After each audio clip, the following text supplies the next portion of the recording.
Warahmatullahi wabarakatuh. I am Kiki Agung Prasetyo, student of English Education Program in Nurul Huda University. Oke, di sini saya akan menjelaskan tentang metode asesmen. Asesmen harus disesuaikan dengan kompetensi dan tujuan belajar siswa.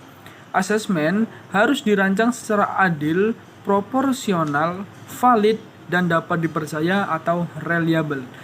Di sini terdapat 3 pendekatan asesmen yang bisa digunakan sesuai dengan kebutuhannya, yaitu yang pertama adalah asesmen diagnostik, yaitu dilakukan pada awal pembelajaran untuk mengetahui kemampuan murid di awal.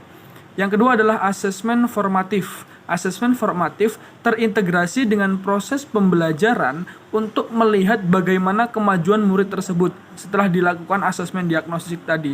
Misalnya, melalui proses penilaian diri, self-assessment, ataupun penilaian antar teman, peer assessment, dan refleksi metakognistik. Kemudian yang ketiga adalah asesmen sumatif, yaitu dilakukan pada akhir pembelajaran dan menguatkan konfirmasi capaian hasil belajar siswa. Asesmen, belajar murid lebih ditekankan atau berpusat pada murid tersebut atau student centered. Kemudian teknik asesmen ada 3. Yang pertama, teknik observasi, yaitu murid diamati secara berkala dalam kurun waktu tertentu, fokus pada keseluruhan ataupun individunya.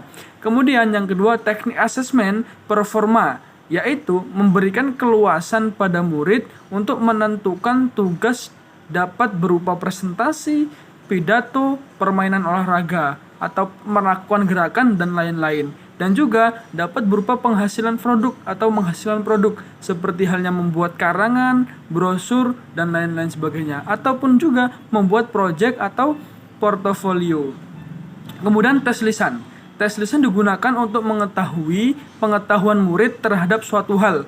Biasanya digunakan untuk pengetahuan, menghafal, dan merefleksi suatu konsep dan menghubungkan dengan kehidupan murid tersebut di kehidupan sehari-harinya dengan studi kasus. Instrumen asesmen. Asesmen mempunyai instrumen. Yang pertama yaitu instrumen rubrik. Apa itu instrumen rubrik?